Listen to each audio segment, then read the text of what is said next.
para que no sospechen, pues, amigo. Mientras no se oculta, no se razona que está esperando. ¿Ves? Aló. Aló.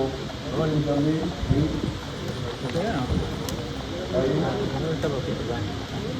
No pasa, ¿no? Ah, ya, bien la buena. Está mirando, pues. Para mañana. Gope. Amigo, ¿qué pasa si yo hago así? Nada, No está poniendo. Espera, ¿tienes lapicero?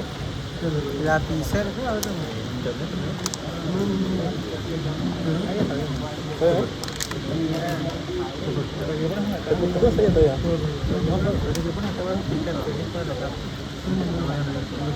No crean que falta gente, hay muy poca gente. Hay muy poca gente.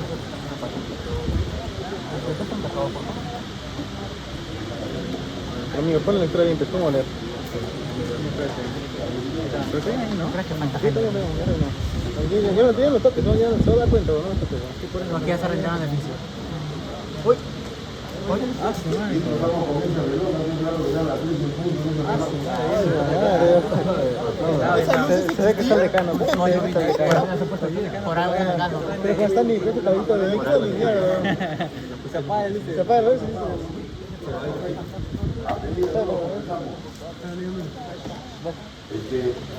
Amigo, deja tocar. ¿Podrás subir un poquito más el volumen para que no tenga yo que gritar tanto? O ya no da más el volumen. Súbelo un poquito más. Te voy a decir algo, amigo. Bienvenidos al Hombro tengan todos ustedes muy buenas tardes. ¿Está grabando, chico? Comenzamos el capítulo de fisiología Amigo, renal. nadie está grabando, amigo. Un capítulo muy interesante. Un capítulo que tiene que ver con casi todas las especialidades. Cuando ven cardio, han visto el manejo electrolítico del extracelular, qué pasa cuando sube el potasio, qué pasa cuando sube el calcio, qué pasa cuando sube el sodio, si hay sístole, diástole. Cuando han estudiado fisiología 1 han estado hablando de los electrolitos, la depolarización de ese ingreso de sodio, etcétera, etcétera, etcétera. Y cuando vayan a clínica van a ver los problemas de deshidratación, de hipovolemia, de shock y todo ese manejo de riñón y medio interno. Por eso es importante este capítulo. Este capítulo es muy fisiológico, todos son mecanismos, no hay sitio para la memoria. Aquí hay necesidad de entendimiento y entender el proceso para tener aplicación. Entonces, por eso la recomendación es que estudien el capítulo día a día, que no lo dejen juntar los 15 días, 3 semanas, sobre eso que entendieron la clase. Aquí empiezan la clase un día y a leerlo un día. Y como es viernes, sábado y domingo, un par de horitas cada día, viendo sus libros, tienen todos los libros para verlo. Tienen el Gaico, hay un libro especializado de fisiología renal, que es el Valle, que es un poquito más amplio y complicado, pero en fin, hay libros para estudiar. Así que vamos a comenzar con la primera lámina de esto del medio interno. ¿Qué cosa es el medio interno? Y para entender bien esto del medio interno, me voy a basar en esta figura de acá. Ay, caramba. Me voy a basar en esta figura de aquí. Si yo hago todo un solo gráfico, todo este cuadradito va a representar todas las células, que es el medio intracelular. Y el medio interno viene a ser todo lo que baña a la célula, lo que nosotros luego vamos a ver como el extracelular. Y todo lo que está fuera de ese medio interno es el medio ambiente. Entonces, por eso es que Claude Bernard acuñó ese término de medio interno. ¿Cómo se define el medio interno? El entorno del líquido extracelular que rodea a todas las células del organismo. Ese es el medio interno, en definición. Y entonces, al estar bañando todas las células, es lo que se va a tener especial importancia para el intercambio. Por ahí van a ir el oxígeno y los nutrientes y por ahí se van a recoger los desechos metabólicos, el anhídrido carbónico, el amoníaco, el ácido láctico, entre otros. Entonces, esa es la función. Suministran los nutrientes y retira desechos. Pero no lo más importante, pero tan importante como eso, es que va a mantener la homeostasis de esto que es el pH. ¿Qué va a ser el pH? Cuando me dan esa definición de potencial de hidrógeno es la química pura, matemática pura. ¿Cuál es el concepto que debemos tener que es el pH? El grado de acidez o alcalinidad que existe. ¿Cuál es el pH normal en el líquido extracelular? ¿No escucho? 7.4. Yo tengo que mantener ese pH en 7.4 y eso es en el líquido extracelular. Yo puedo regular todo lo del líquido extracelular y regular lo que significa que si sube lo bajo y si bajo lo subo. Eso se llama homeostasis. La homeostasis es mantener la estabilidad de la sustancia dentro de un rango, mantener estable esa sustancia. Entonces, la primera función que tengo que realizar en el medio interno es la regulación del pH. Todo lo que me han enseñado del pH es en el extracelular. Segundo, tengo que ver la concentración de sodio, potasio, calcio, cloro, en fin, de todos los electrolitos. Todo eso tengo que mantenerlo estable en el medio interno. Estable quiere decir que lo voy a manejar en un rango. Por decirte, mi papá, cuando yo llegué a la universidad, mi mamá me daba mis 10 soles y me decía, hijo, cuando tengas menos de 10 soles me avisas para que tengas para tu pasaje y no te falte nada. Pero lo máximo que me podía dar era 20 soles. Entonces mi rango de plata en el bolsillo variaba entre 10 y 20, 10 y 20. Esa era mi estabilidad. ¿Ok? Lo mismo va a suceder con los electrolitos. El sodio normalmente es 140, pero tiene que variar entre 138 y 142. Yo tengo que mantenerlo en ese nivel. Si se sube mucho, lo bajo. Si baja mucho, lo subo. Esa es estabilidad y esa es homeostasis. No solamente de todos los electrolitos. Ya saben ustedes que si se varía el extracelular del potasio, vamos a tener problemas en el potencial de membrana. Si varía mucho el sodio o el calcio, vamos a tener problemas en el potencial de acción. O sea, va a haber repercusión inmediata en la célula. Entonces yo en el extracelular tengo que mantener esa sustancia dentro de un rango. Igual, tengo que mantener el rango de la osmolaridad. La osmolaridad promedio 290. ¿Ok? Yo tengo que mantener el rango de 290 en la osmolaridad.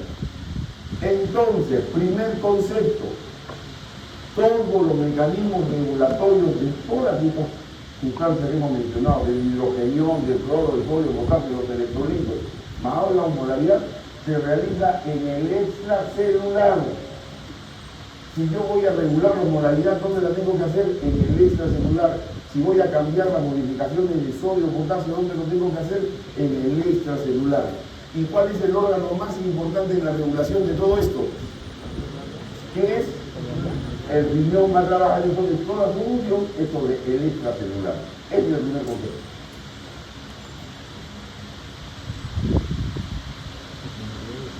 Muy bien. Este es el tío Claude Bernard, que es considerado el padre de la fisiología. ¿Cuándo vivió Bernard? A fines de los 1800, en la segunda mitad del siglo XIX, o sea, 1850, 1890, fue la época de oro de la fisiología que comenzó con Bernard, y él fue el que acuñó este procedimiento. Y como ven, esta es una gráfica, un salió al revés, donde yo tengo que mantener esta sustancia estable aquí. Si sube hasta aquí, es lo que acepto el rango y la bajo. Si bajo demasiado, la subo. Entonces, el mantener esto significa, pues, la homeostasis, mantener estable el medio interno. Entonces, nosotros estamos en una homeostasis, y esa es la función del riñón. Dentro de otra es la función del riñón, mantener la homeostasis del medio interno. Y cuando digo del medio interno, ¿de quién hablo? Del volumen de agua, del pH, de los electrolitos, de la osmolaridad. Todo es en función del riñón. Y entonces vamos a comenzar a ver lo del agua. Funciones del agua. Es el solvente de todo el medio interno. Todo el medio interno, o sea, todo el extracelular, todo eso está diluido en agua. Por lo tanto, eso tiene un volumen. Rodea todas las células, que está de más decirlo, ya está explicado. Es el solvente universal. Todo lo que está en el extracelular está disuelto en el agua. Y por lo tanto, a través del agua yo voy transportando la sustancia, ¿no es cierto? Porque el agua va a formar parte del plasma. El plasma es un componente del extracelular, como lo vamos a ver dentro de un momento. Y también acuérdense ustedes que intervienen en todas las reacciones químicas. Ya han llevado ustedes bioquímica y más de una reacción necesitan agua, por ejemplo aquí, cuando yo descompongo la glucosa, la voy a descomponer en agua y anhídrido carbónico, ¿no es cierto?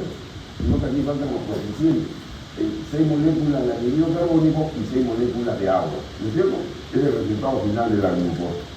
Y una función importante que hay que tener en cuenta es la regulación de la temperatura y lo que es la presión hidrostática, funciones del agua. Esta es una gráfica para explicar lo que es la regulación del agua. El agua, por definición, se dice que tiene un alto calor específico. ¿Qué significa? ¿Qué fue? ¿Me estás pasando la voz? ¿Qué parece? ¿A qué tiene el calor específico? Me parece muy bien.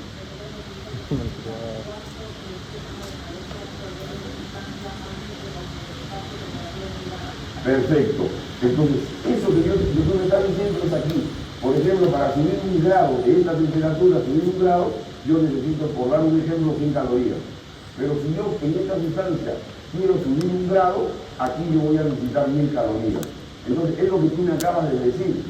La alto calor específico es cuando yo necesito mucha energía para subir un grado la temperatura.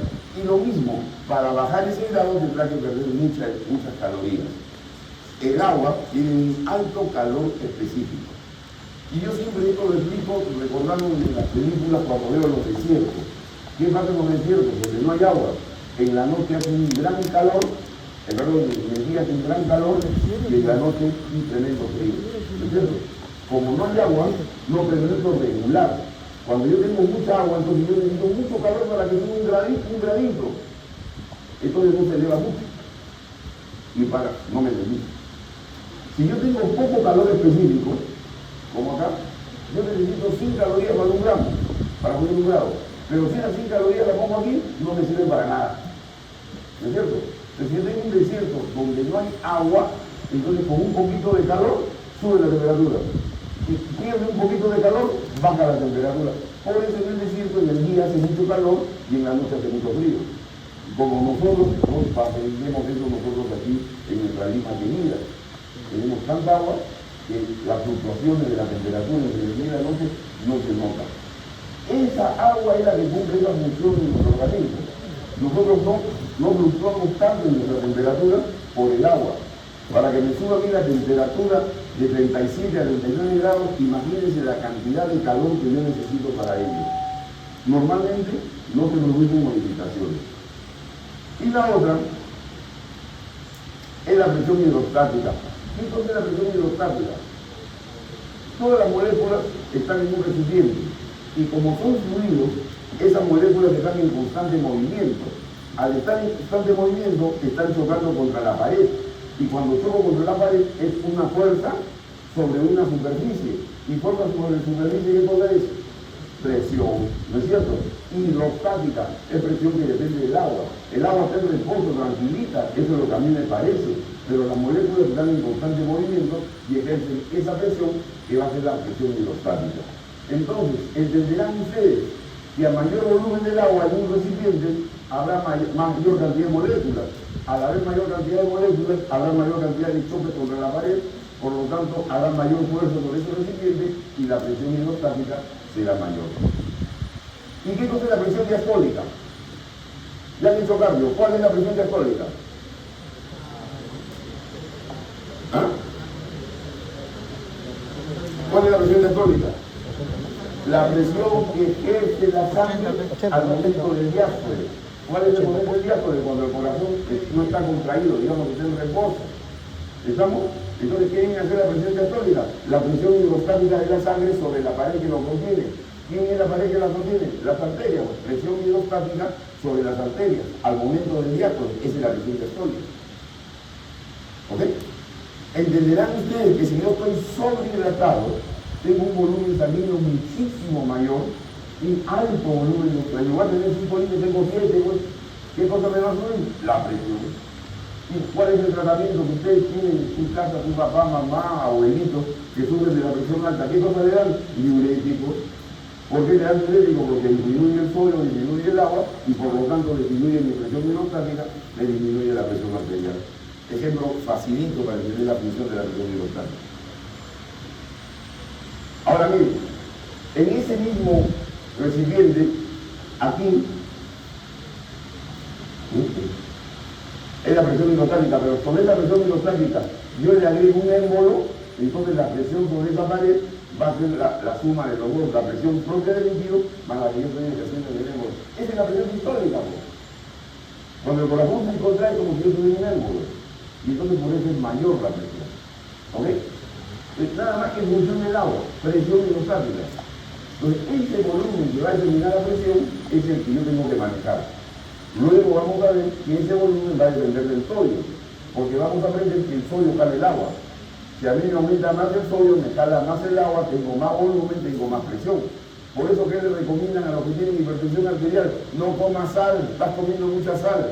Porque al comer menos sal tengo menos volumen de agua, y al tener menos volumen de agua tengo menos presión. ¿No es cierto? Facilito.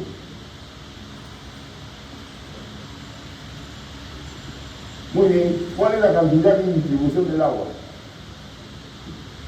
El agua corporal total, en promedio, en el adulto, es 60% de mi peso corporal.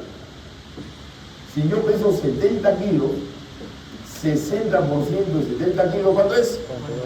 42 litros. Esa es la cantidad de agua que se entrega. ¿Ok? Sin embargo, hay dos variaciones que hay que tener en cuenta. Una en función de la edad. Cuando en el barrio, en la familia, en el lenguaje coloquial dice, este ya se está secando porque está viejo, ¿qué me están diciendo? Que a medida que pasan los años, uno va perdiendo volumen de agua.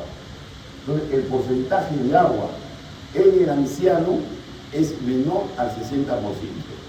Y ocurre lo contrario en el niño. En el niño, el porcentaje de agua es mayor del 60%. Puede ser 65 o 70% de agua en función de la edad que tiene. Entonces, el volumen de agua o el porcentaje de agua que yo voy a tener va a depender muchísimo de la edad en que tengo.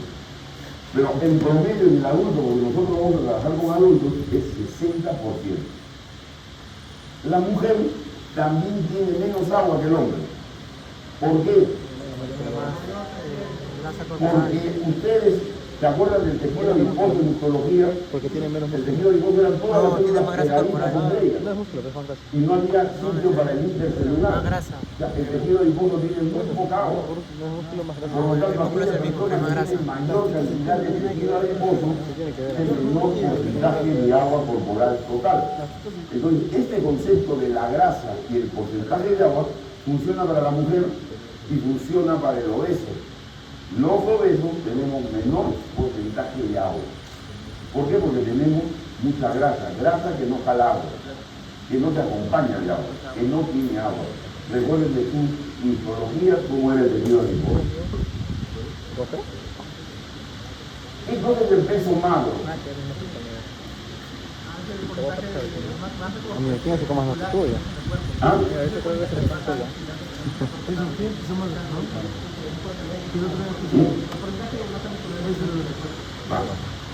El peso magro es el peso que nosotros tenemos y me quitan toda la grasa.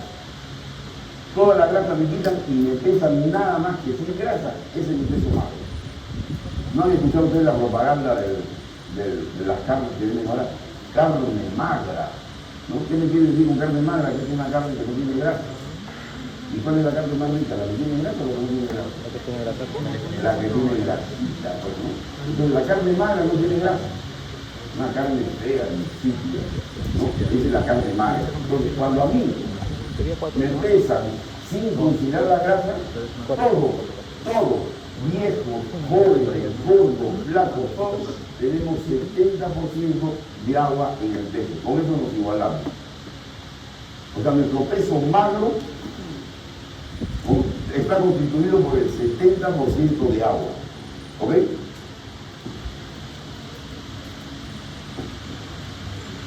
Muy bien. ¿Cómo está distribuida esta agua? En una primera intención, nosotros hemos comenzado hablando del medio interno, y el medio interno es nada más que el extracelular. Eso es lo ¿Ok? Pero yo estoy hablando ya del agua corporal total. Entonces tengo que considerar el agua del extracelular más el agua del intracelular. Pues bien, ese 60% se divide 20-40. 20% en el extracelular y 40% dentro de la célula, dentro del intracelular. ¿Ok? Así está distribuido mi agua. 20% en el medio externo, en el medio interno, perdón, en el líquido extracelular y 40% en el intracelular. Si yo lo llevo a cifras, 20% de 70 kilos, ¿cuánto es? 14. Tengo 14 litros en el extracelular y 40% de 60 litros, 24 litros en el intracelular. Está confundido, no es 25. Muy bien. es de Primeras características que debemos tener presente. En el líquido extracelular es interno, ¿no es cierto? 20 de 60 es interno. ¿Estamos? 20 de 60 es interno. ¿Qué electrolitos es lo que predomina en el extracelular? No toques la cámara. El electrolito que predomina es el catión sodio y los aniones cloro y bicarbonato. ¿Ok? Son los iones del extracelular. Mientras que en el intracelular, el catión, los cationes que predominan es el potasio y el magnesio, y el anión que predomina es el fosfato. Son dos compartimentos que tienen diferentes electrolitos, pero se mantienen estables, no se igualan. ¿Y a qué se debe que no se igualen? ¿Y qué hay en la membrana celular para que no se igualen? Los canales, los canales, ¿no? ¿Ah? Pero ¿quién determina que no se igualen? Las bombas de sodio, potasio, calcio, magnesio. Si te sale el potasio, la bomba lo mete. Si el sodio se mete a la célula, la bomba lo saca. ¿Ok? Las bombas son las que van a mantener que esos compartimentos con electrolitos se mantengan separados. ¿Y cuál va a ser la importancia de eso? Lo vamos a ver más adelante, es el mantenimiento de la osmolaridad. Entonces ahí están, son totalmente diferentes los dos compartimentos. Ahora bien, hemos quedado que el 20% está en el extracelular. Este extracelular a su vez todavía se va a dividir. ¿Y cómo se va a dividir el extracelular? Se va a dividir en 3 subcompartimentos. ¿Cuáles son esos 3 subcompartimentos? El intersticial. El intersticial que está entre las células. ¿Ok? Luego tengo el agua que forma parte del plasma, o sea, que está en el vascular, que está en los vasos sanguíneos. Y el tercer compartimento es uno que se llama el transcelular. Y miren ustedes quiénes regulan estos compartimentos. Este ya lo conocemos. Entre el extracelular, que es todo esto, y el intracelular, quien regulaba todo eso es la membrana celular. Por eso le dije la bomba. ¿Ok? Pero los compartimentos intersticial, plasma y transcelular, ¿quién es el que se encarga de ese intercambio? Los capilares. ¿Ok? Los capilares. ¿Qué células forman los capilares? Células endoteliales. El capilar es una sola capa de células endoteliales. Y allí va a haber un intercambio que ustedes ya lo han trabajado en el capítulo de cardiovascular. Entonces, en extracelular, el intercambio en extracelular es a través de la presión hidrostática y la presión oncótica que permiten el flujo del líquido entre uno y otro subcompartimento. Porcentajes. 15% es el intersticial, 5% es el vascular y el más menos es el transcelular. ¿Por qué decimos que el transcelular es el más menos? Ahorita se los explico. El plasma sanguíneo, parte líquida, comienzo con el intersticial. El líquido intersticial baña directamente la célula, de 10 a 13 litros, como queda dos. Composición similar al plasma, pero no tiene proteína. Las proteínas están única y exclusivamente en el plasma. ¿Cuánto tengo de plasma? De 3 a 5 litros y contiene las proteínas plasmáticas que no cruzan la membrana capilar. Las proteínas no cruzan. Por eso es que las proteínas determinan la presión oncótica.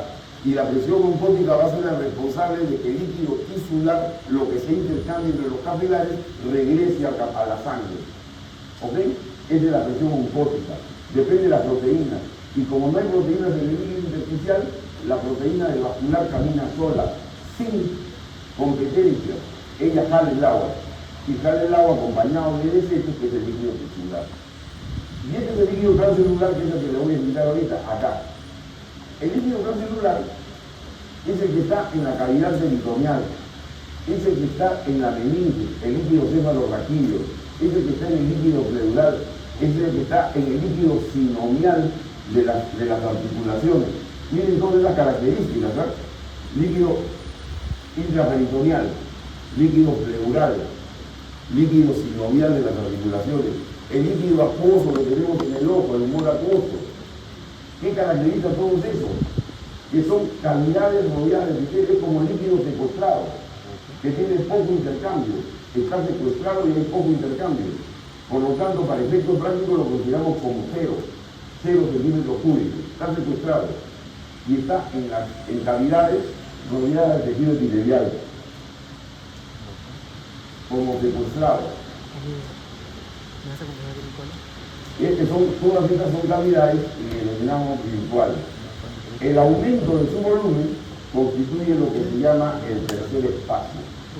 Ojo aquí con el tercer espacio que tiene aplicación clínica. En la práctica, esto lo estamos considerando como 0, ¿no es cierto? Porque como está secuestrado y no está sujeto a ningún intercambio, es como si no existiese, está secuestrado. Pero cuando aumenta patológicamente aumenta, entonces a eso le denomina tercer espacio. Porque eso que aumenta, ¿de dónde lo jala? Lo jala del extracelular, lo jala del intersticial y lo jala del vascular, y el secuestro aumenta. Y eso se llama tercer espacio. ¿En qué condiciones clínicas ocurre eso? Ocurre cuando yo tengo, por ejemplo, una citis. Asitis es cuando el abdomen se me llena de líquido, ¿no? Cuando yo tengo un hidrocefalia, cuando el líquido cefalorraquídeo aumenta en volumen, cuando tengo un derrame articular. Entenderán que si se aumenta el volumen de líquido en la rodilla, por ejemplo, no va a secuestrar una gran cantidad, va a pasar piola, como decimos nosotros. Pero si me secuestro en la citis, yo en la citis voy a tener 3, 4, 5 litros. ¿Y de dónde me jaló eso? Me lo jaló del extracelular. O sea, yo tengo un tercer espacio. O sea, la cantidad de agua tiene una buena cantidad en ese transcelular. Y esa es la importancia de conocer el transcelular del tercer espacio. También se considera tercer espacio al tubo intestinal. ¿Por qué? Porque todo lo que yo como, el agua que yo tomo, está transitoriamente en el líquido en el intestino y rápidamente pasa, se absorbe al vascular. O sea, lo considero como 0. Pero, si yo tengo una obstrucción intestinal, todo el agua que yo como, todos los líquidos que salen, se quedan en el intestino como secuestrados. Y eso también se llama tercer espacio.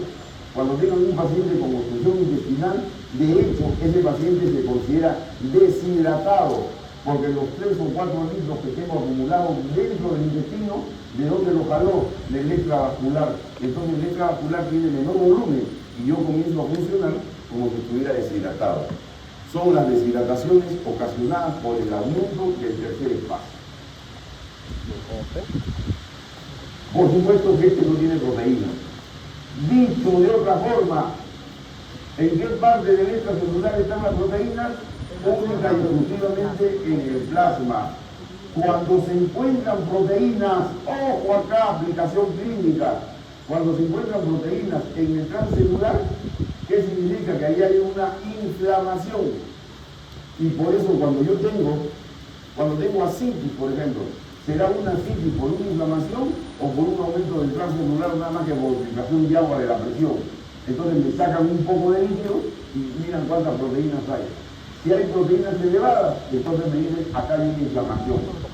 Si las proteínas están bajas, simplemente transudado de líquido, que significa que es solamente cuestión de presión. Ya veremos por qué. ¿Estamos? Pues ese es otro concepto clave. Estamos dando aquí 2 conceptos. Tercer espacio y presencia de proteínas única y exclusivamente en el vascular. Y ahí viene el concepto de ósmosis. Miren ustedes, el agua, este es un esquema al revés, que el intracelular, ahí está el extracelular, con el vascular allí, el intersticial allí, y ahí está el tubo digestivo, y ahí está el riñón y el pulmón por donde se va a escapar todo. Entonces miren ustedes acá, todo el agua que yo ingiero por el tubo digestivo, cuando se absorbe, ¿dónde va a pasar? Al vascular. ¿Ok? Del vascular, ¿dónde va a pasar? Al intersticial. Y del intersticial, ¿dónde va a pasar? ¿Qué es que necesidad de pasar? Al intracelular. ¿Ok? ¿Quién reúne el primer paso del tubo digestivo al vascular? Un capilar. Del vascular al intersticial, ¿quién reúne el paso? Un capilar. Del intersticial al intracelular, ¿quién reúne el paso? La membrana celular. Y esa es la ruta. Y para salir lo mismo, del intracelular al intersticial, del intersticial al vascular, y el vascular se va a ir por la piel, por los pulmones o por los riñones. ¿Ok? Son las tres vías por donde yo voy a perder el agua. Entonces, si regreso a la lámina anterior,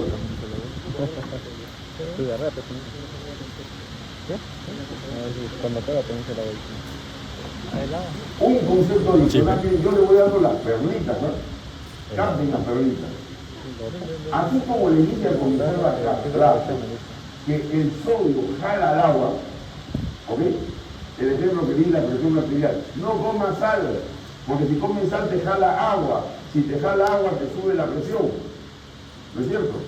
Entonces el sodio es el que jala el agua. Pero ¿por qué el sodio jala el agua? Porque el sodio va a dar aumento de la osmolaridad. Y el agua siempre va a ir del lugar de menor osmolaridad al lugar de mayor osmolaridad. Entiéndame con este ejemplo. Si yo soy el sodio y me paso al otro compartimento, la osmolaridad del otro compartimento aumenta. ¿No es cierto? Tengo un desequilibrio. Y al aumentar el sodio del otro compartimento, aumenté la osmolaridad. Y la osmolaridad, ¿qué hace? Chupa agua. Por lo tanto, el agua va a seguir al sodio. Donde va el sodio, va el agua. ¿Y en qué se fundamenta esto?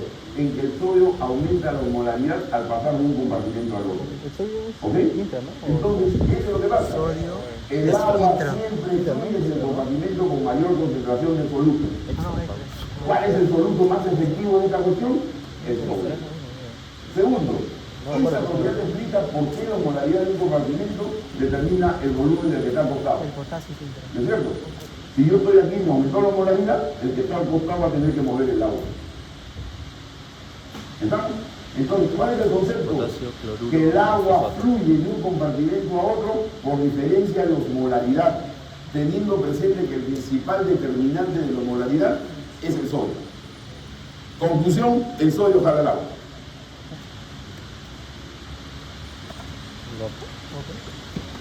Todo está apuntado ya. Así sencillo. Sí, soy que hace está en la bota, bien dado. Fíjate.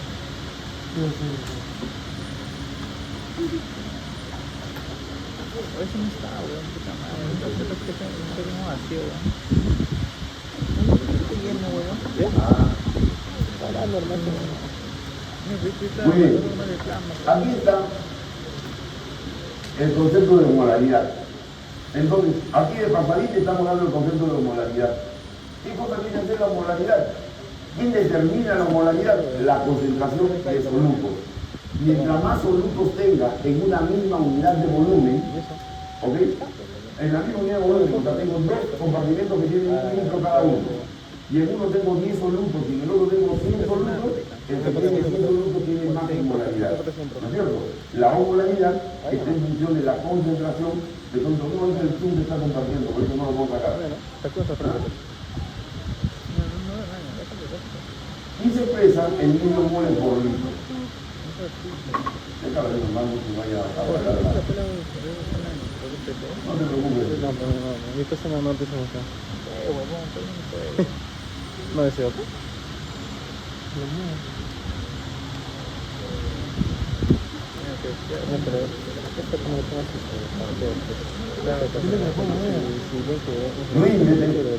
Rinde, la única no se rinde para nada. ¿Ah? Mi profesor estrella, la doctora Takuna. Mucha gente. La comisión, Ya déjalo yo, Mateo. ¿Tan rápido? Ok, entonces, si yo tengo, quedamos en que la molaridad va a depender de la concentración de soluto. Mientras más concentración de soluto, voy a tener mayor molaridad. ¿Cómo se explica la molaridad? Como milios moles por litro. Ya en un momento veremos cómo determinamos los milios moles por litro. Entonces, ejemplo, me ponen ustedes un montón de sal, cloruro de sodio a bastante sal, y hago mi extracelular hipertónico, hiperosmolar. ¿Qué va a pasar con la célula? ¿Ah? La célula, como yo tengo el extracelular hiperosmolar, hipertónico, entonces el agua va a pasar de la célula al extracelular y entonces vamos a hacer una deshidratación de la célula. Se va a arrugar la célula. Eso es lo que decimos, se va a drenar. Eso fue lo que pasó el año pasado.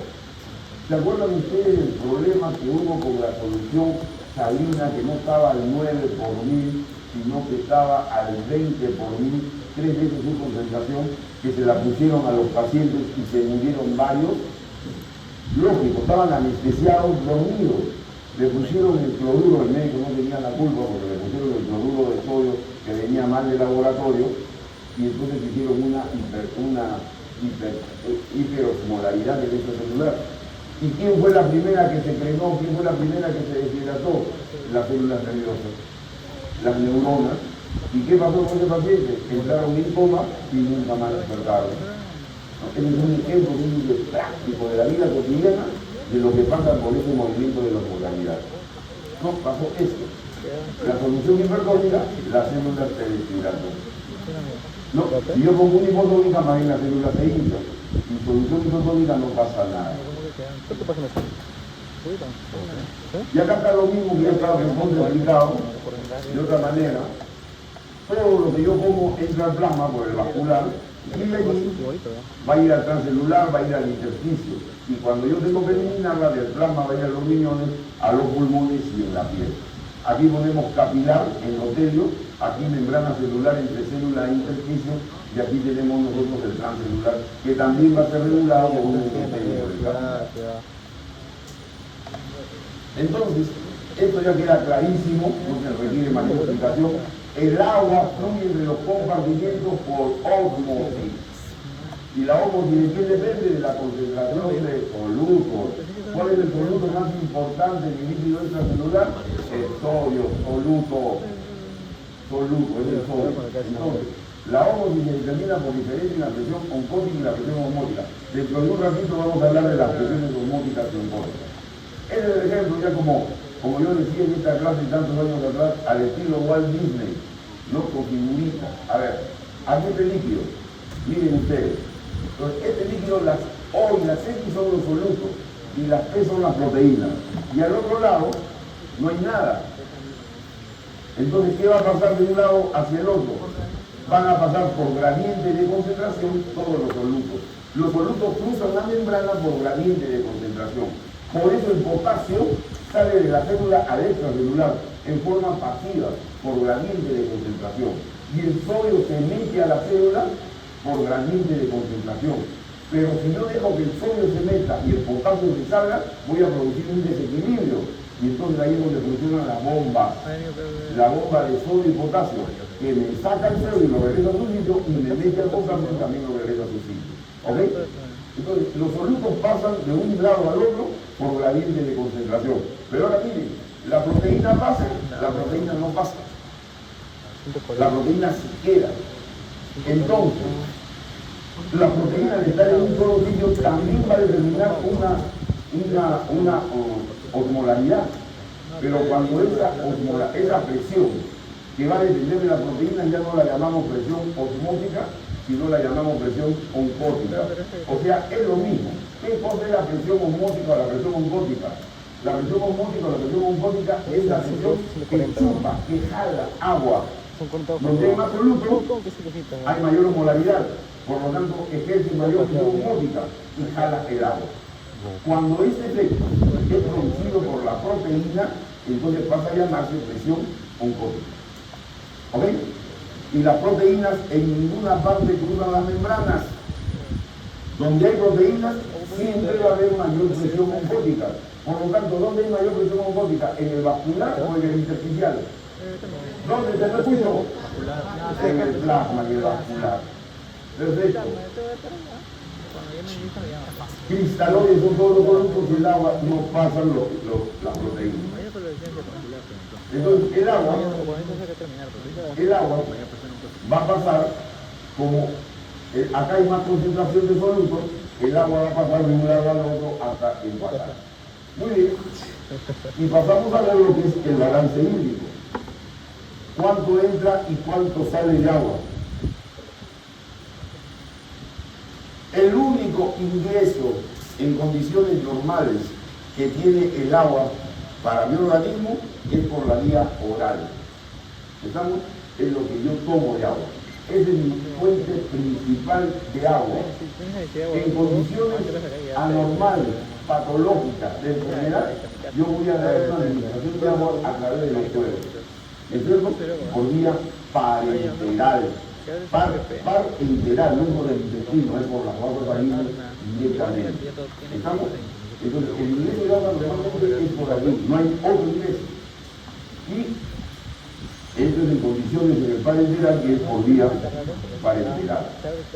Ahora bien, pero hay una ganancia de agua que se llama agua de oxidación.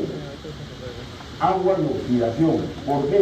Porque cuando yo oxido la glucosa, aquí he oxidado la glucosa, ¿ok? ¿Estamos?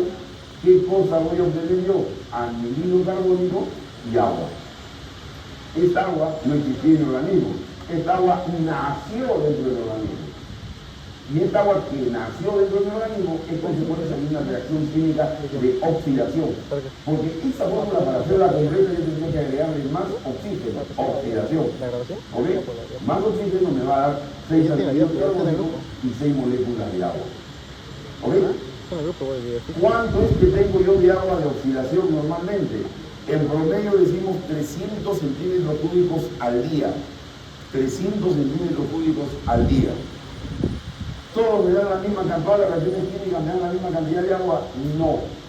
Los carbohidratos, la glucosa, da más agua que los ácidos grasos.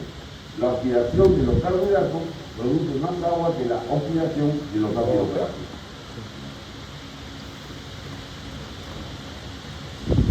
Ahí está. Los aminoácidos. ¿Cómo se llama este proceso que los aminoácidos se convierten en glucosa? ¿Cómo se llama este proceso? ¿Lo escucho? Gluconeogénesis. ¿Ok?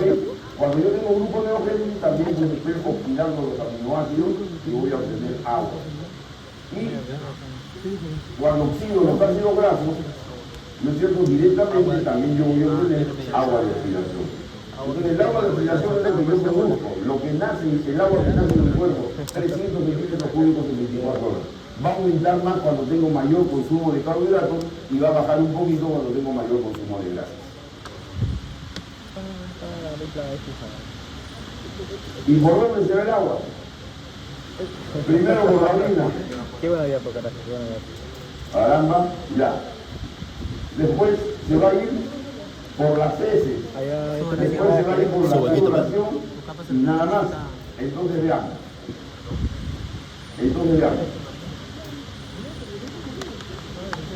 Todos ustedes Cuando han se jugado de queman, chiquitos pierden como de 3 yo. litros o 5 litros, ¿no? No, ya ahora Porque ya no no queman. están con el video y esas cosas por la calle. Mi infancia ha sido pues bien inicia, bien monte. Entonces no había videojuegos, no había nada de esas cosas. Y jugábamos con pepinitos, con bolitas, las cañitas. Y uno de los juegos es que salíamos con el copetito y salíamos a hacer el humo, el humito, el vapor de agua sobre el espejo y ahí hacer figuritas. Y ahí nos las pasábamos jugando a los muchachos. Qué tonto que era. Entonces, usted ve que por la expiración yo boto vapor de agua. ¿Y dónde se transfunde ese vapor de agua? Cuando yo lo hago sobre un espejo y entonces ahí pongo el vapor de agua. Eso no se nota normalmente. Por eso se llama pérdida insensible, porque no la percibo. ¿Cuántos de ustedes han estado en una discoteca, en una fiesta y de repente ven las lunas, todas las lunas están llenas de gotitas de agua? es la evaporación del agua que estoy haciendo por la piel. ¿Ok? Que normalmente no la veo. ¿Y cuántas veces ustedes se han bañado o han estado haciendo deporte y se bañan en una ducha común, todos los que han hecho deporte, y ustedes ven al compañero del costado y le sale un mito de los hombros? Es el agua que se está perdiendo por evaporación, pérdida insensible. ¿De qué depende la pérdida insensible? De la temperatura ambiental y de la temperatura corporal. Mientras mayor sea la temperatura de cualquiera de las dos, mayor es la cantidad de pérdida insensible. Se supone que en condiciones de ambiente normal, la pérdida insensible es más o menos 700 a 800 centímetros cúbicos. De 700 a 800 centímetros cúbicos. ¿Ok? Queda bien, ya está bien. Si hay mucho calor, aquí por ejemplo ahorita con el calor, a pesar del aire, de los ventiladores, ahorita hemos estado aumentando nuestra pérdida insensible por 10. Hace como 30 años siempre había habido esto de querer bajar de peso y todo el mundo hacía lo posible por bajar de peso. Un tiempo hubo una moda que se ponían un chaleco de plástico, una bolsa de plástico, como si fuera un DVD, una camiseta, y sobre eso se ponían una casaca y salían a correr. ¿No? Salían a correr. Entonces el que terminaba de correr feliz, uy, yo ya he tomado un montón de calorías, mira cuánta agua me ha salido. Lo único que había hecho ese plástico era ese vapor de agua convertirlo otra vez en líquido y yo poderlo objetivar como pérdida de agua. ¿Estamos? Entonces, esa es la pérdida insensible. Clínicamente, ¿cuál es el problema que tenemos? Los viejitos que se quedan encerrados en sus casas, o el niñito, ese niñito que papá va a comprar al supermercado y mientras tanto deja a su hijo encerrado en el carro. ¿No es cierto? La temperatura ahora cuando yo voy a mi carro, temperatura 35 grados dentro del carro. Imagínense que me dejen encerrado allí en el carro una media hora. No, la cantidad de pérdida insensible que voy a tener es bastante y me voy a deshidratar. Porque esa agua ¿de dónde sale? Del extracelular. Me voy a deshidratar. Ocurre con los viejitos que se quedan encerrados en sus cuartos que no se pueden movilizar, sobre todo en el norte, en Piura, por ahí, hay mucha pérdida de agua insensible. Esta de acá. Por la tesis es mínimo. Si soy estreñido no pierdo nada en el hígado. Y si tengo una diarrea voy a perder hasta 1 litro en el día. Ninguna de estas dos está bajo regulación. El ambiente, este ambiente es el que va a hacer la pérdida insensible y la pérdida por eso va a depender de mi función intestinal, pero no está sujeta a regulación. El único que regula la pérdida de agua es el riñón. Y yo voy a orinar en promedio litro 300, litro 500, pero podré orinar 3 litros y me sobre el agua, o podré orinar más que 600 si es que me falta el agua, porque esto es lo que está haciendo la regulación. Hoy es viernes y mi cuerpo no sabe, me voy a encontrar con mis amigos y seguramente ya saben lo que vamos a hacer y me va a sobrar agua. Entonces voy a estar yendo al baño a cada rato de algo que me sobra. ¿Okay? Pero ustedes están ahorita, no, ahorita ustedes tienen ganas de orinar seguro. ¿Por qué razón? Porque están con pérdidas insensibles y la cantidad de agua que tienen que eliminar en el fenómeno de regulación es mínima. Si fuera invierno, el balance hídrico es eso. Lo que ingresa, 2.500 y lo que egresa, hay un momento como 900 de pérdidas insensibles para redondear, pero ahí está los 2.500. ¿Quién es el regulador del ingreso? Estoy regulando el ingreso a través del riñón. ¿Quién regula el ingreso? ¿Quién regula el ingreso? Depende, ¿no? ¿Cuál es el mecanismo por el cual yo regulo el ingreso de agua? El mecanismo de la sed. El mecanismo de la corteza cerebral. El ingreso está regulado por la sed, el ingreso está regulado por la orina. Cuando yo estoy deshidratado y me falta agua en mi homeostasis, me va a dar sed. Cuando me sobra agua en mi homeostasis, se me va a dar sed y comienzo a orinar más. Esa es la regulación así de fácil. Pero hay que conocer los mecanismos. ¿Cómo es entonces la regulación? Se sustenta en la modificación de la osmolaridad. y en el compartimento intracelular y se ejecuta con la sed y la hormona antidiurética. Ya me la cantaron. A ver, si me falta agua, pregunta para inteligentes como todos ustedes, si me falta agua en el extracelular, ¿cómo estará la osmolaridad del extracelular? ¿Aumentada o disminuida? No, disminuida. Repito la pregunta. Aumentada. Si me falta agua en el extracelular, ¿cómo estará la osmolaridad? ¿Aumentada o disminuida? ¿Ah? Aumentada, porque se ha Brazo, si hay concentrado menos volumen, está más concentrado. Entonces aquí viene el concepto facilito. ¿Cuándo me va a dar sed? Cuando aumenta la osmolaridad del extracelular. ¿Cuándo va a salir la hormona? ¿Por qué se llama hormona antidiurética? Su nombre me lo dice. Antidiurética, ¿qué cosa hace? Evita la diuresis. ¿Ah? Orino menos. ¿Y cuándo voy a orinar menos? ¿Cuando me sobra o cuando me falta agua? ¿Ah? Cuando me sobra todo. Entonces, ¿cuándo se va a eliminar la hormona? ¿Cuándo se va a completar la hormona antidiurética? Cuando me aumenta la osmolaridad del extracelular. Se asume nomás este Renato. ¿Ok? Entonces ya regulé mi ingreso y ya regulé mi egreso. La regulación del egreso por los riñones es el tema de la subsiguiente clase. Entonces, detecta la hiperosmolaridad y activa la ingesta. La Z795, debería decir C. La C está detectada por la hiperosmolaridad y se activa la ingesta. La hormona antidiurética aumenta la producción de agua en el riñón, ¿no? El sistema nervioso central es hipotálamo, condiciones del riñón trabajan en conjunto para mantener la osmolaridad primaria. Explico. ¿Dónde está el centro de la sed? Desde el hipotálamo. ¿Dónde se secreta la hormona antidiurética? En la neurohipófise, que es una continuación del eje hipotálamo hipofisiario. Por lo tanto, ¿dónde está la regulación del agua? La regulación del agua viene a estar en el eje hipotálamo hipofisiario. Ahí está, ¿no? En el eje hipotálamo hipofisiario. Porque de allí va a salir la sed y de allí va a salir la hormona antidiurética. ¿Cuándo? Cuando aumenta la osmolaridad. Entonces yo regulo el agua a través de la regulación de la osmolaridad. Miren ustedes, el concepto es importante. Yo regulo el agua, el volumen de agua, a través de la regulación de la osmolaridad. ¿Ok? ¿Estamos? Perfecto.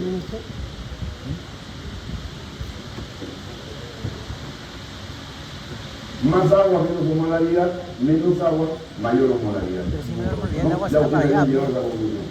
No, pero ese está en Tengo la estático. misma ¿No? cantidad de bolitas, 3, Ah, lo he hecho 4, 5, estático. 6, 7, 8, 9, 10, por ahí, 9, ¿no? 3 acá, 6, 9. Aquí también hay 9. Pero como hay poquita agua, Es que la también buena es de que concentrada. el chiste es Más que ambos tienen osmolaridad. que tener la misma Aquí osmolaridad. hay más agua, menos osmolaridad. ¿Estamos? Perfecto. Pero tú eres Entonces, osmolaridad o Miren los osmolaridad. mecanismos que vamos a Yo soy de Renato. pérdida de agua.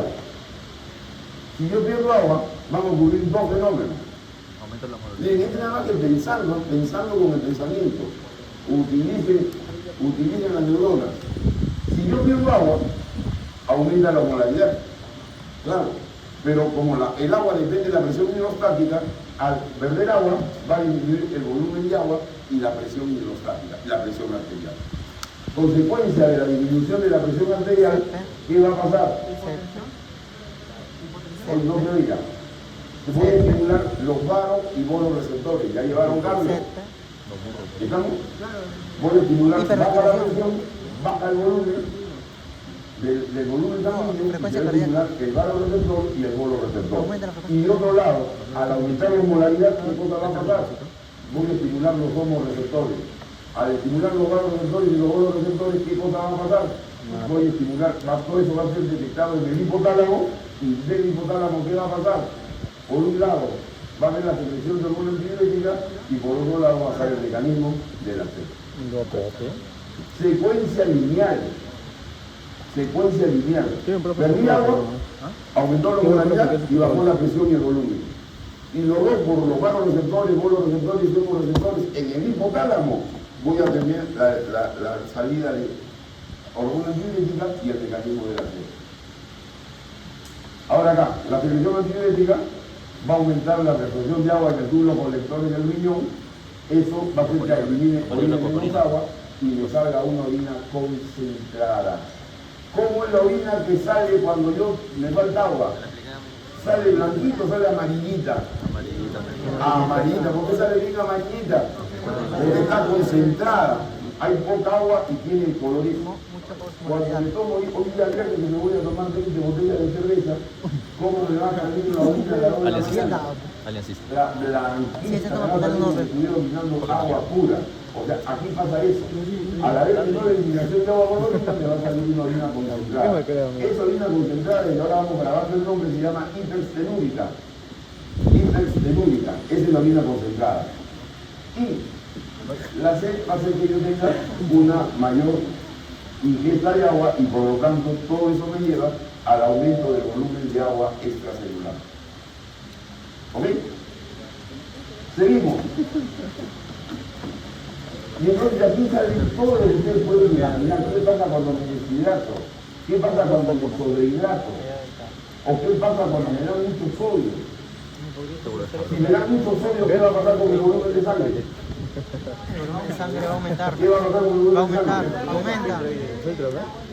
Y si me da mucho sodio y no llego a tomar tanta agua, ¿qué va a pasar con la osmolaridad? Aumenta. Va a aumentar la osmolaridad. Y cuando aumenta la osmolaridad, ¿qué cosa va a ocurrir? ¿Qué me va a dar? Sed. ¿Por qué tienen sed entonces cuando comen pescado? Porque quieren, ¿no? Porque tiene sal. Porque están comiendo el pescado purito, ¿no es cierto? Puro sodio.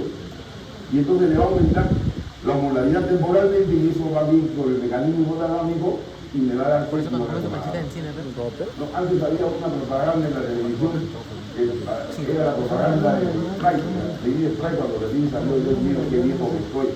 Y cuando salió el Sprite, la propaganda era cancha salada, le daban un montón de cancha salada que le daba sed y pedía agua, traigan un Sprite. Y ahora por una cevichería le ponen su bote de cancha con bastante para sal. que te dé sed, pides. ¿Ah? Para que te dé ¿Para sed, qué? pides. Para pedir líquido, Para que pidas tu chichita, ¿no? Para que pidas tu cerveza. No, pero es deshidrato, imbécil. Pero hay que leer su cerveza. Le va a tomar 20 de cerveza. La canchita salada que le daba a todos en la semana. Pues esa es la función de la sal. Listo. Composición de los compartimentos. Muy bien. Ya aclaré con el agua. Ahora voy a hablar de los solutos, de algunos solutos. Y entonces, ¿de quién voy a hablar? ¿Cuáles son los iones que están en el líquido extracelular? Ya lo dijimos. Sodio como principal catión y el cloro y el bicarbonato. ¿Alguien sabe cuánto de sodio tengo en el líquido extracelular? 140 miligramos por litro. ¿Cuánto tengo de bicarbonato? Si han visto pH, tienen que saber cuánto es de bicarbonato. No hemos hecho. ¿Me escucho? 24, 23, No hemos hecho. el cloro más o menos es 5. O sea, más o menos la suma del cloro y el bicarbonato se acerquen algo al total de sodio. Ya vamos a ver que se acerquen algo, que ahí hay una diferencia que voy a hacer la pequeña que vamos a ver. De intracelular, ¿cuáles son los principales cationes? Potasio y magnesio. Y el principal anión es el fosfato. El fosfato.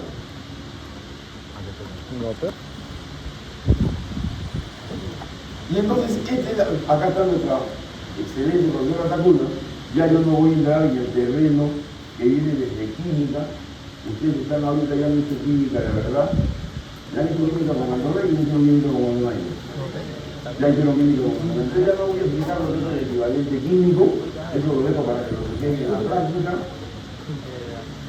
Esta es una molécula de cloruro de sodio que tiene 58 gramos y me va a dar un equivalente químico de cloro y un equivalente químico de sodio de 23 gramos. Con esto vienen todos los ejercicios que espero que los hagan en la práctica. Que tengan ustedes. Amigo, ¿pero eso viene a tu vasito? Eso yo lo pasito. Esto me lo paso y ya no lo voy a explicar. Pero, no sé confío en ti, pero para que viene por potasio y viene por gaita. Era para que estudien los dos. Para que esté los dos, no hay nada, ¿no? Para que estudien los dos. Era para que no te confíes. Claro, pero. Tenía que leer los dos, pero leyó uno. Claro. ¿Cuál es la perla Se aquí? preparó para jalar. Los compartimentos, cualquiera de ellos, compartimentos o subcompartimentos. Cuando digo compartimento intracelular, Y cuando digo subcompartimento, digo plasma, digo intersticial y digo transcelular. Todos los compartimentos tienen que ser isoeléctricos. ¿Qué cosa quiero decir con La misma isoeléctrico? electricidad. ¿Qué quiero decir con isoeléctrico? La misma electricidad. La misma carga. ¿Qué quiero decir con isoeléctrico? La misma carga, la misma electricidad. Que la cantidad de aniones tiene que ser igual que la cantidad de cationes. ¿Por qué no andas tomando ¿Ok? partido? La cantidad de Por eso yo aniones humilde. tiene que ser igual que la cantidad de cationes. Porque cabrón, ¿no? Y cada compartimento tiene una composición diferente. Ya vimos la composición del intracelular, que tiene aniones y cationes en su mayoría diferentes de lo que tiene el extracelular. Pero igual, tienen que ser isoeléctricos. Ese es el principio. Esa es la perla. Entonces vamos. En el líquido extracelular, Por eso el plasma, al tener proteínas que son negativas, baja la aniones para que sea igual. El potasio apenas, y en el intracelular es 150, el HAT es 5 y dentro de las células casi nada, el cloro 105 y el otro lado 5. ¿Ves? Los compartimentos son totalmente diferentes. El intracelular con el extracelular es totalmente diferente. Entonces, ¿qué pasa acá? Esto es lo que se llama el iono de ionograma. O sea, un gráfico para ver la distribución de los iones, aniones y cationes. Y como ven, acá está el del plasma, aquí está el del líquido intersticial y aquí está el del intracelular, tomando como ejemplo el núcleo. ¿Qué significan las dos columnas? Una columna es de cationes y la otra columna es de aniones. Y como ven, las dos columnas son del mismo tamaño, porque tengo la misma cantidad de aniones y la misma cantidad de cationes medidas en mil equivalentes. Medida en mil equivalentes, no en gramos, no en osmoles, en mil equivalentes. Porque el equivalente es la capacidad de combinación. Pero mío, O sea, dice un miles equivalente moles, se combina con un Te equivalente. dice miles moles. Entonces, Porque para lo pasan a poder miles cargar, moles, está por litro. poner esto en No, mil equivalentes. Entonces aquí tengo el sodio 142 y al otro lado tengo el carbonato 24. La equivalencia se multiplica, bueno, los milimoles se multiplica por la disociación, no, por la valencia para hallar los mil equivalentes. ¿Están buenos, amigo? ¿Cuál es la diferencia más importante entre los dos compartimentos? Entre el compartimento del plasma y el intersticial, ¿cuál es la diferencia más importante? La proteína, La presencia que es de negativa, proteínas. por eso Aquí fala está. más cationes. Acá están las proteínas que dan carga negativa, funcionan como aniones y aquí no hay. Entonces la pequeña diferencia que hay en el líquido extracelular entre sus dos subcompartimentos, entre el subcompartimento plasma y el subcompartimento intersticial, obedece a la cantidad de proteínas. ¿Ok? Después los dos tienen mayoritariamente sodio, 142, 144, bicarbonato 24, 27, cloro 105. Acá hay más cloro, porque como aquí la proteína quita sitio, aumenta el cloro 118. Pero más o menos van iguales. La diferencia está dada por las proteínas. Pero si comparo esto con el intracelular, aquí la cosa cambia. En el intracelular tendrá que haber cualquier cantidad de proteínas, pues dentro de la célula. Claro.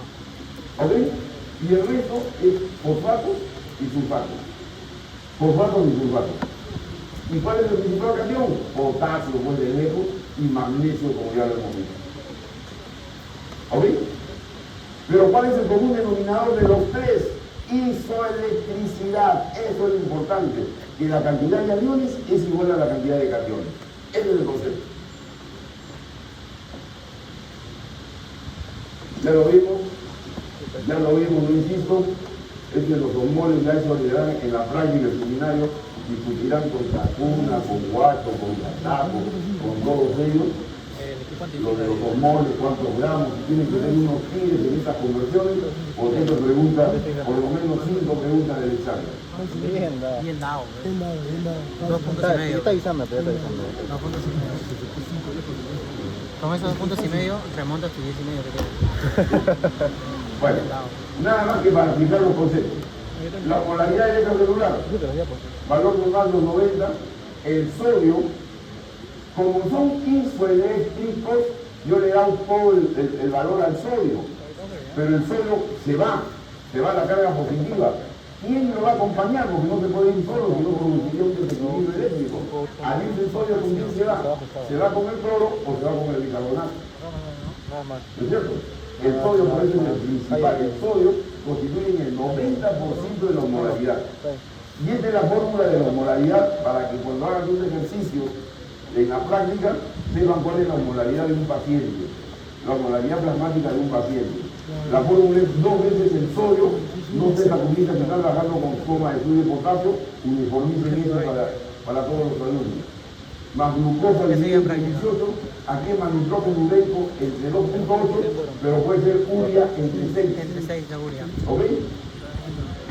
Osmolaridad del plasma, osmolaridad del líquido celular. Relevancia clínica, cualquier cambio en la osmolaridad del líquido celular se transmite directamente al líquido intracelular mediante la osmo. Si me aumenta la osmolaridad en el extracelular, aumenta la osmosis en el intracelular, ¿el agua para qué va a salir? Para equilibrar la osmolaridad. ¿No es cierto? Porque quiere, ¿no? Jale el agua hasta que se equilibre. Entonces, el cambio de la osmolaridad en el extracelular va a determinar un cambio de la osmolaridad, del volumen en el intracelular. La osmolaridad del intracelular, principalmente el potasio, y los aniones importantes son fosfato y proteína. También tiene que ser 290, pero se ajusta el equilibrio en función de lo que es el extracelular. La bomba de sodio, potasio, ATPasa es el mecanismo activo que preserva esta diferencia de composición sin alterar el equilibrio osmótico. Si se me mete el sodio y me va a aumentar la osmolaridad, la bomba ¡bra!, se saca el sodio. Si se me sale el potasio de la célula y me baja la osmolaridad, la bomba me vuelve a meter el potasio. O sea, la bomba es la que va a determinar la osmolaridad dentro de la célula. ¿Ok?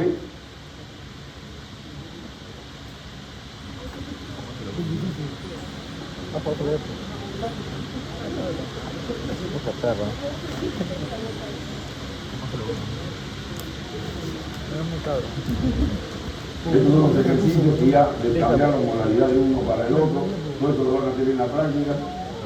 Listo. La presión osmótica, entonces, aquí quiero que quede claro esto de la práctica. Recuerden, la presión osmótica, al margen de la definición, oiga, yo cuando comencé a llevar biología en el primer ciclo, cuando comencé a estudiar medicina, me demoré en entender la presión osmótica, porque la definición que me dan de presión osmótica es la presión, así lo definen en los libros, ¿no? Es la presión que impide el paso del agua por osmosis. No, caramba, ¿cómo es esto? Pero, muchachos, el concepto práctico que yo le doy es más rápido. Presión osmótica es la presión con que se jale el agua, punto. ¿No? Chupa el agua. El que tiene más osmolaridad chupa el agua. La presión con la que chupa el agua es la presión osmótica. La definición del libro es la presión con la que yo evito que se chupe el agua. Es igual. ¿Estamos? Pero esa es la presión osmótica. Aquí tienen dos líquidos que tienen el mismo volumen. Como ven ustedes, el de aquí solamente tiene 3 solutos y el de acá tiene 5 solutos. Por lo tanto, este tiene menos osmolaridad y este tiene más osmolaridad. ¿Dónde hay más agua? En el agua, bebé, ¿dónde hay más agua? ¿Dónde hay más agua? En el agua, bebé. En el agua. Los dos tienen el mismo volumen total, pero uno tiene más solutos y el otro tiene menos solutos. ¿Dónde hay más agua? En el B. Entonces el agua va a pasar del B a la y el A va a subir su volumen. ¿Estamos? Pero la osmolaridad implica eso. Al aumentar la osmolaridad va a haber un movimiento del agua de tal manera que uno baja de volumen y el otro aumenta. Esto es lo que ocurrió con los pacientes esos que se murieron. Le pusieron mucho sodio y aumentó la osmolaridad en el extracelular. ¿Ok? Lo hizo hiperosmolar. Entonces, al pasar por las células nerviosas, el agua se pasó de un lado para el otro, se deshidrató la célula, disminuyó su volumen y la célula esa se murió. El paciente nunca más se despertó. ¿Estamos?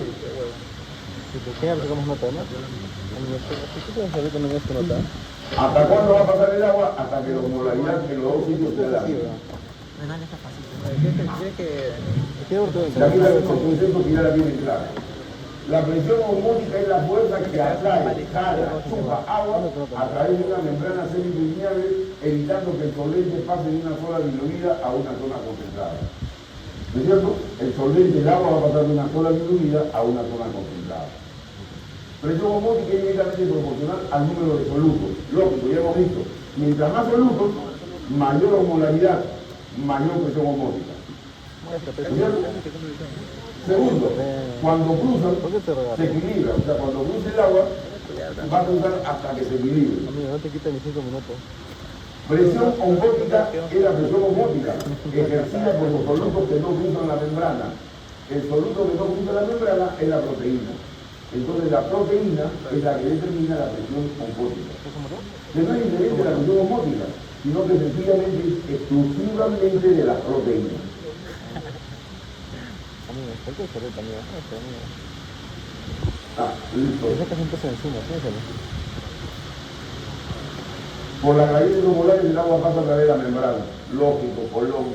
Una es la osmolaridad medida y otra es la presión osmótica calculada.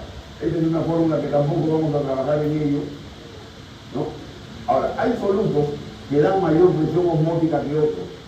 ¿Cuál es el soluto? A ver, la proteína da una gran presión osmótica porque no cruza la membrana. Pero van a haber unos solutos que son unos bailarines, que van de un lado al otro de la membrana. Como van de un lado al otro, van, aumentan por aquí, después aumentan, se regresan para acá y después se vuelven a ir para el otro lado. Decimos que son unos solutos muy difusibles. Cuando ese soluto es muy difusible, entonces no tiene ninguna importancia en la presión osmótica. ¿No es cierto? Eso es lo que ocurre con la urea, es inefectivo. La glucosa es difusible, por lo tanto sí aporta, pero muy bajo, ¿no? Y la albúmina no contribuye porque va a eliminar la presión osmótica. Dicho de otra forma, no todos los solutos aportan igualmente a la presión osmótica. El que más aporta es el que no cruza las proteínas y le llamamos presión osmótica. Y el que menos aporta, y por eso es inefectivo, es el que difunde libremente, va, viene, y es una molécula pequeña, la urea. Por eso la fórmula, ¿cuál es la fórmula que pusimos?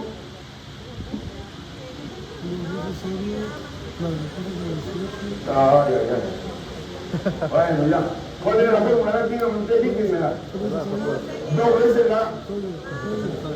la cantidad de sodio miligramos por litro más la glucosa sobre, más urea sobre 6. ¿Okay? Lo que más utilizamos en el Perú es urea sobre, es la urea. Nitrógeno iónico se utiliza poco, pero bueno, ya saben las dos.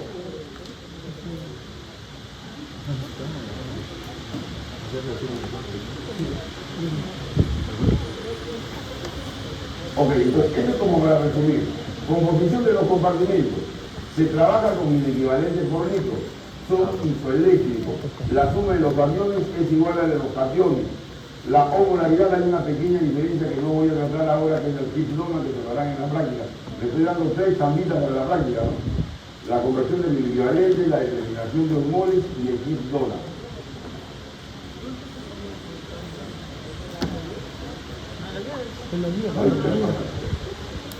Ya está, ahí he dicho potasio, fosfato, intracelular, sodio, Una cloro, pulida para mañana y vas a sacar 20. Aquí quiero llegar acá. Con esto acabo de llegar. Bien dado. Miren ustedes. A ver, este concepto, con esto acabo la clase. Ojo acá, no se me canse. No se me canse. Ya, deja de filmar. Malcriado. Este es el ionograma. ¿Ok? Ahí está el ionograma simplificado para hacerlo entendible. Donde el ionograma del extracelular, ¿no es cierto? Como tiene el intracelular, lo que más abunda es el sodio, tengo el potasio, calcio y magnesio. Y del plasma, ahí tengo las proteínas, ácidos, fosfatos y sulfatos, bicarbonato y cloro. Entonces, ¿qué pasa? Cuando yo hago el estudio en el hospital, ¿qué cosa es lo que a mí me dosan? Me dosan potasio, me dosan sodio, me dosan bicarbonato y me dosan cloro. Y este espacio que está en blanco no me lo dosan, no me lo miden, yo no lo sé, ¿ok? Pero yo sé que este espacio a quién le pertenece a las bases, a los ácidos. ¿Cuáles son los ácidos? Ácido láctico, lactato, el ácido acetoacético, ¿qué es el ácido acetoacético? ¿Acetoacético qué es? ¿Ah? ¿Acetoacético qué cosa es? Ah, una acetona, muy bien, un cuerpo cetónico, el ácido acético. El hidróxido butírico qué cosa es? Es el otro cuerpo cetónico. Son dos cuerpos cetónicos, el acetoacético y el hidróxido butírico, que son bases. Sería el hidróxido butirato y el acetoacetato, ¿ok? Que funcionan como aniones. Entonces, aquí están ellos, acá. ¿Estamos? Está también el ácido láctico, que dentro de los ácidos del ácido láctico, que es el lactato. ¿Estamos? Entonces, cuando yo mido todo eso, esto no lo mido. Y entonces, ese fenómeno se conoce con el nombre de brecha aniónica. Pero ese nombre es muy feo en castellano y casi todos lo conocen en inglés como anion gap, que es la traducción de brecha aniónica, anion gap. Entonces, ¿de dónde sale el anion gap? El anion gap sale de restar sodio más potasio menos bicarbonato más cloro. ¿Ok? ¿Y qué cosa me está diciendo ese anion gap? Que ahí en ese anion gap están los ácidos orgánicos, ácido láctico, hidróxido butírico, acetoacético y varios otros ácidos. ¿Ok?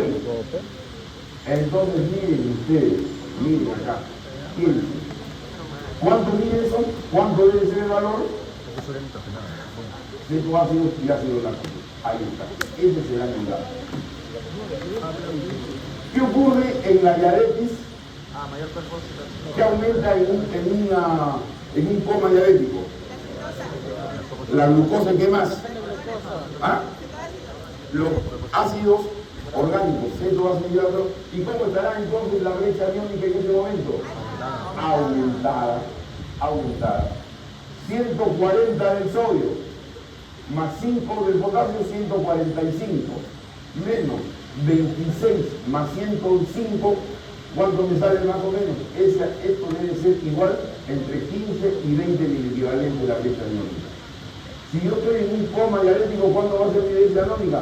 25, 30, porque el aumento de esta brecha va a ser a expensas del bicarbonato y del cloro. Dicho de otra forma, cambio el argumento. Si van a ser isoeléctricos, a medida que uno sube, el otro tiene que bajar. ¿No es cierto? Por eso cuando estudiamos pH, cuando sube el bicarbonato, baja el cloro. O cuando sube el cloro, baja el bicarbonato. ¿Y qué trastorno del pH tengo cuando me baja el bicarbonato? Cuando me baja el bicarbonato, ¿qué tengo? Acidosis metabólica. Y entonces, y al revés, ¿qué sería si no aumenta el cloro? Si no mete el cloro, ¿qué pasa con el bicarbonato? Si no mete el cloro, ¿qué pasa con el bicarbonato? Va. Entonces miren ustedes. Si yo soy un paciente que vomito, ¿qué estoy vomitando? Ácido clorhídrico. ¿Cómo va a estar el cloro en mi cuerpo? ¿Qué va a pasar con el cloro en mi intracelular? Si estoy vomitando ácido clorhídrico, ¿cómo va a estar el cloro en mi intracelular? No escucho, alto o bajo. Y si está bajo el cloro, ¿cómo está el bicarbonato?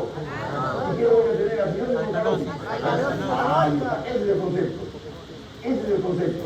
Entonces, cuando por ser isoeléctricos, cuando uno sube, el otro baja. Y entonces, cuando me suben los ácidos de la brecha aniónica, ¿cuáles son los que me van a bajar? El bicarbonato y el cloro. Qué rica grabación esa. Full libro, man. ¿Ok? ¿Estamos? Y ese es el anion gap. No. Hay una enfermedad que se llama la trombosis mesentérica. ¿Cuál es la trombosis mesentérica? Cuando la arteria mesentérica se tapa con una arteria y todo el intestino se muere. Se necrosa, tengo 5 metros de intestino necrosado. Y eso, antes de necrosarse, como le faltó oxígeno, tuvieron respiración anaeróbica. Y si tuvieron respiración anaeróbica, ¿qué produjeron? Y por lo tanto, ¿cómo va a estar el anion gap? ¿Ah? Aumentado. ¿Y cómo va a estar el pH? ¿Quién bajó al aumentar el anion gap? ¿Quién baja? Bicarbonato. Entonces, ¿cómo va a estar el pH? Acidosis. ¿Estamos? Muchachos, solamente hay que conocer los principios, la medicina es muy fácil. Conociendo yo los principios, esto de lo que estoy dando todo el resto es pensamiento, entendimiento. Por eso hay que leer día a día para entender el mecanismo. Vayan a estudiar, hagan sus esquemas, etcétera, etcétera. Ahí está, creo que quedó claro lo de Nano Campos. Relación bicarbonato-cloro. Cuando uno de ellos sube, el otro baja. Cuando el bicarbonato baja por una acidosis, el cloro sube. Cuando el cloro baja por vómito, el bicarbonato sube, alcalosis metabólico. ¿Ok? Ustedes lo han deducido, ahorita lo acaban de deducir, ahora lo han escrito. El que no viene a clase, paporretea el PowerPoint, pero no sabe por qué. ¿Ok? Ustedes antes de leerlo ya lo sabían, porque han entendido el proceso.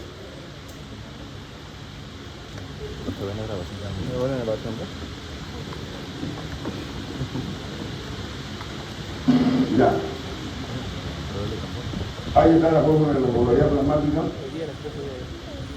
2 veces sodio potasio, acá, más glucosa sobre 18, más urea sobre 6. Ese es el valor. 285, 290. ¿Cuántos millones? Ya, ahí lo dejo.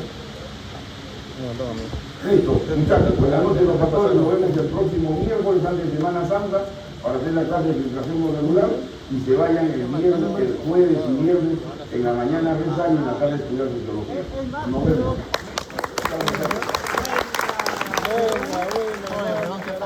Acabó una hora antes, encima. Qué rico. Es una deidad.